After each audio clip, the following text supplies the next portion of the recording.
Bismillahirrahmanirrahim. Assalamualaikum warahmatullahi wabarakatuh. Alhamdulillahi rabbil alamin. Wassalatu wassalamu ala asyrafil anbiya wal mursalin wa ala alihi wa ashabihi ajma'in, amma ba'du. Ikhwatal iman, azani Allah wa iyyakum. Pemirsa dimanapun Anda berada, bulan Ramadan adalah bulan imsak, yaitu bulan menahan, di mana kita harus menahan dari segala hawa nafsu kita, agar kita bisa memperoleh nilai pahala puasa yang sempurna. Adapun hawa nafsu yang kita tahan, bukan hanya hawa nafsu makan dan minum saja, akan tetapi kita juga perlu menahan dari hawa nafsu yang lainnya. Di antaranya adalah hawa nafsu dari lisan kita, yaitu dari perkataan-perkataan yang dusta.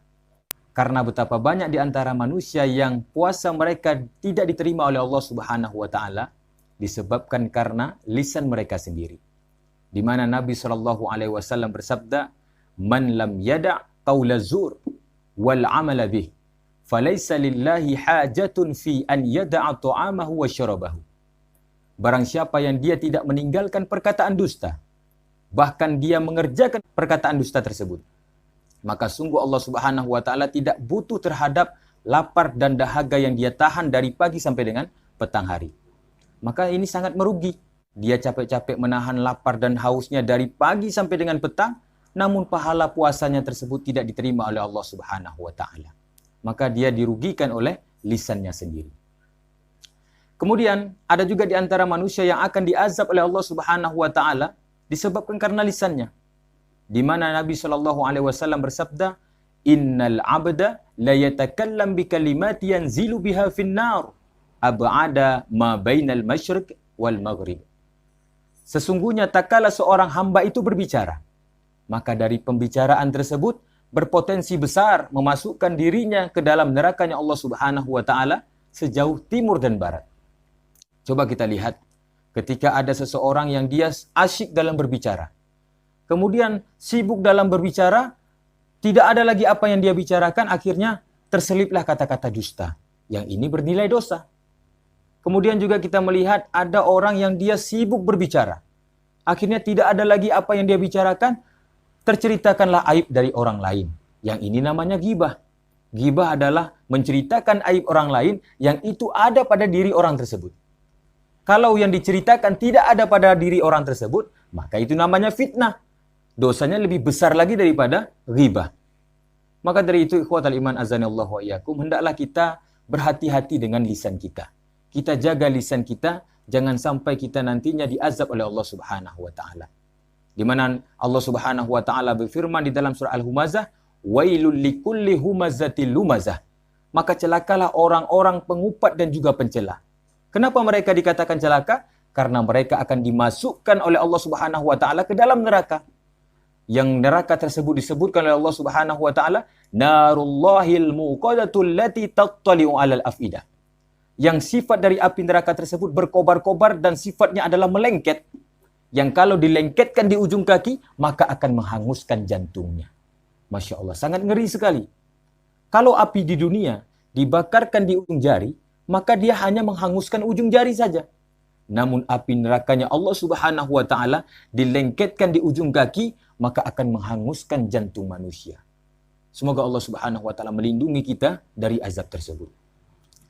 Kemudian ikhwatal iman azanillahu wa iyyakum, Nabi sallallahu alaihi wasallam memberikan kepada kita alternatif agar kita terhindar dari azab Allah Subhanahu wa taala. Di mana Nabi sallallahu alaihi wasallam bersabda, "Man kana yu'minu billahi wal yaumil akhir falyakul khairan aw liyasmut." Barang siapa yang dia beriman kepada Allah Subhanahu wa taala dan juga hari akhir, maka hendaklah dia berkata yang baik. Kalau tidak ada perkataan yang baik, maka hendaklah dia diam. Karena dengan diam itu kita akan selamat. Ada seorang murid dari Sa'id bin Musayyab yang merupakan seorang tabi'in. Ketika itu dia sedang belajar. Kemudian dia sangat diam sekali. Lalu ditanya oleh Sa'id bin Musayyab, "Wahai muridku, mengapa engkau sangat diam sekali?" Lalu muridnya menjawab, "Dengan diam aku selamat, dengan mendengarkan aku mendapatkan ilmu." Ulama juga berkata, "Ma nadimtu minas sumti "Lau kana kalamu minal fiddah la sukuti minal dhahab." Aku tidak menyesali dari diamku ini.